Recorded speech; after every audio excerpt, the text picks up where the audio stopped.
So I just got done watching Kingdom of the Planet of the Apes. This is what we've been building towards the entire spring season on this channel so far, with all three of these bad boys being reviewed starring Andy Serkis as Caesar. This one, on the other hand, was directed by Wes Ball, who brought you all the Maze Runner movies, most of which, if not all of them, are pretty forgettable. And this one is actually set 300 years after the events of War for the Planet of the Apes, when Caesar's story is finished. So I'm just going to say this right off the bat, if you're expecting Andy Serkis to appear as Caesar, you're going to be disappointed. And although Caesar's presence and his teachings are certainly felt, this is a whole new narrative and a whole new story with a whole new set of wonderful characters. Our hero is a young ape/eagle herder named Noah, played excellently by Owen Teague, and he goes on a journey that will lead him to question everything he's been taught about the past, and he's forced to make choices that will define a future for apes and humans alike. In a sense, it's also asking the question,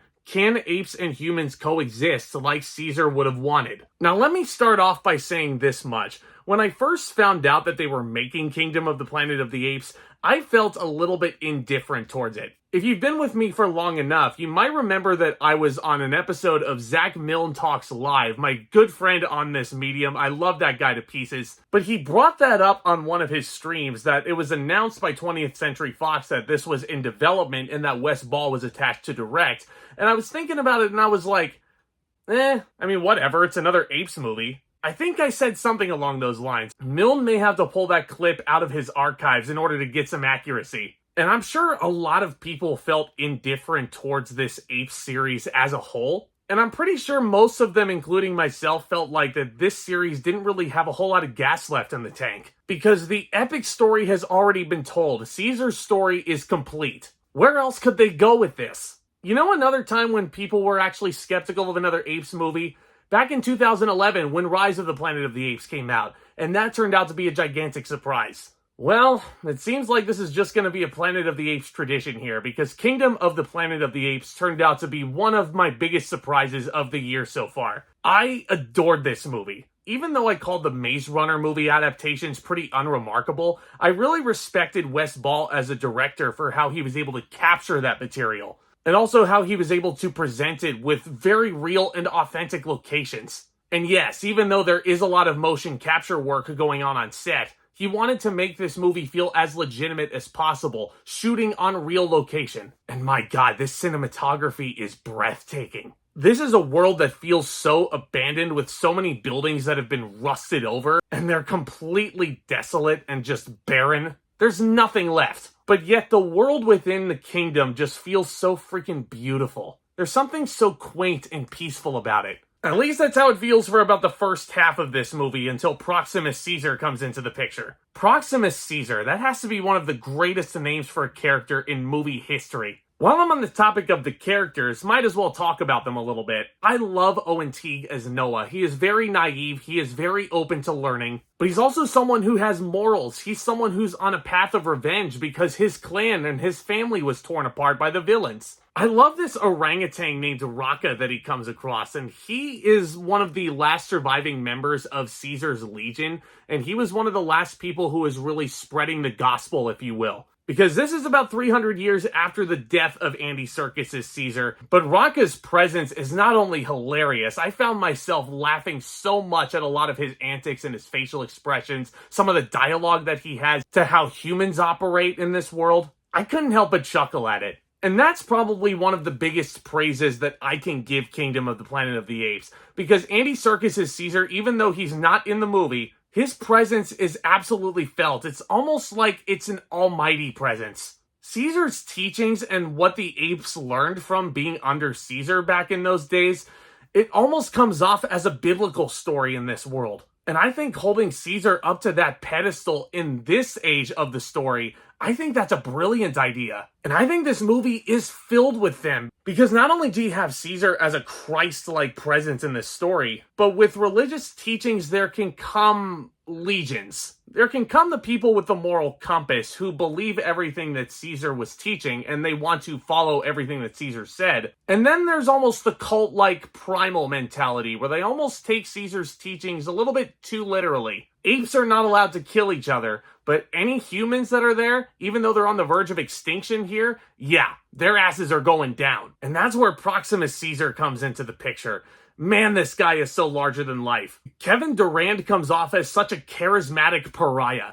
And his line, "What's a beautiful day," that you hear in the trailer is probably going to become ingrained in a lot of people's minds. And there's a lot of sequences with him and a lot of action sequences involving Proximus Caesar that I'm probably not going to forget for a while. And that's another thing. I love how Wes Ball was directing these action sequences. Everything just felt so heightened. The urgency was certainly there. Josh Pisano's score ultimately made things so much more epic in scope. And again, just the atmosphere of Kingdom, it just hits all the right notes. I love all the performances, phenomenal direction from Wes Ball. I can't wait to see what else he does. I really hope he continues to direct the rest of this trilogy because he honestly deserves it. At least I'm assuming it's going to be a trilogy. Like, I don't want this to be the only time I see Noah. I think there is a lot of potential for the Planet of the Apes franchise to grow even more, which is insane saying this considering how old the franchise even is. And even though there was a phenomenal trilogy that just came before it, these are huge shoes to fill.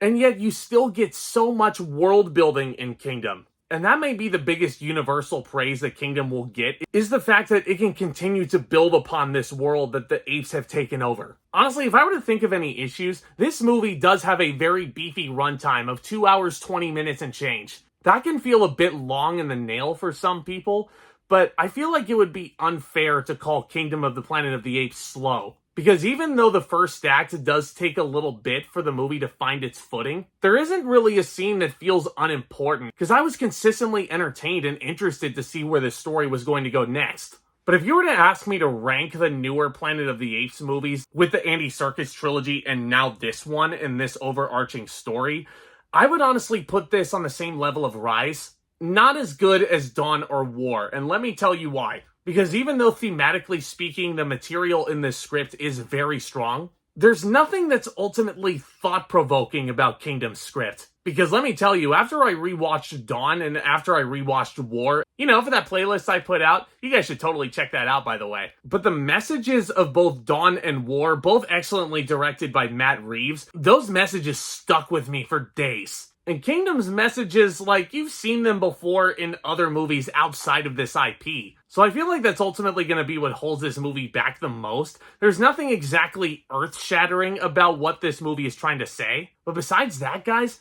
I'm really captivated to see where these characters go next, especially that of Noah. Owen Teague was so damn good in here. I cannot overemphasize that enough. And I'm curious to see what his relationship with the human world is like. And I want to see how deep he's actually going to be preaching the gospel of Caesar, if you will. I'm curious to see how his relationship with this human girl evolves after this. Freya Allen is her name. She plays the main human girl, May. That was a big weakness of the Planet of the Apes trilogy that we got before this. The human character is not really being as interesting. And she is an integral catalyst to where these Apes movies, I'm assuming, are going to go next. But I saw this on the biggest screen imaginable tonight, and I highly recommend that you guys do the same thing. Kingdom of the Planet of the Apes is absolutely something that you need to experience on the big screen for the most atmospheric and immersive experience possible. You may not be as wowed by the story as previous installments, but with possibly some of the greatest motion capture work you will ever see in movies and some of the best visual effects you're ever going to see,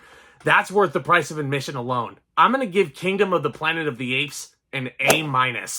I'll be damned, Zack from 3 years ago would be shocked that I'm saying this. I mean, if there's anything that I learned from rewatching Rise in preparation for this, I probably shouldn't have doubted this movie. This is a very strong franchise that is still going to have legs going forward. And it still has plenty of time to monkey around with the best of us. But let me know what you guys thought of Kingdom down in the comments section below. Which Planet of the Apes movie? It doesn't have to be from the Andy Serkis trilogy. It can be from the old Quinn trilogy from the 60s. I think that's the word for it. Series of 5. I love discussing all new things in the cinematic world. As we kick this summer blockbuster season into a new gear, if you want to discuss all these new releases and fun topics going forward, you've come to the right place. So do consider becoming a subscriber. Tap on that thumbs up if you haven't already. And stay tuned for more videos very soon, guys. Y'all are the best. Thank you so much again for your support. And with all that being said, Back Talk, commence.